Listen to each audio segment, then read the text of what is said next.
dragonfly, one of the things that makes it such a beautiful creature, or one of the things that so many people find beautiful about it, is its iridescent wings. Aren't they beautiful? You know, rivaling the greatest piece of stained glass or the greatest opal, just beautiful iridescence and shine to it. And we could go into the mechanics of how that happens, and refracting light and so forth, but that's beyond what I understand scientifically. But what it suggests to me is that we each have our own beauty and our own light, and that we really are meant to reflect that out to everyone else. And that when we do the best that we know how to do to be the best us that we can be, and we reflect that out with sincerity and with purity, that it is inspiring to anybody who comes into our presence.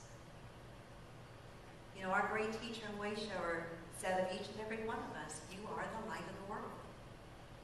There's an awful lot in science today that's suggesting that that may not just be symbolic. That we are energy, that we are beings of light. And what did he say to us in challenging us about that light? What do you remember him saying? To let it shine. He also said something else about it before he said to let it shine. Do you remember what that was? Don't hide it under a bushel. Don't hide it. Don't hide it. Don't hide it.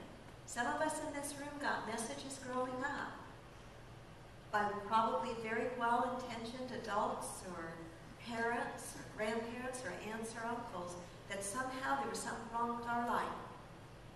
Maybe it was too much, as if you could ever be too much, right? As if you could ever be too bright. Or maybe we got a message from society that our light wasn't shining right because of the color of our skin or because of our sexual orientation or some other man-made nonsense. But the truth is, the light that you are, that you came into this incarnation with, is a light that this world needs you to shine. It doesn't mean that you don't have growing edges. We all do. I do, you do. But we work with those growing edges from a place of love and respect for ourselves and patience with ourselves and with one another.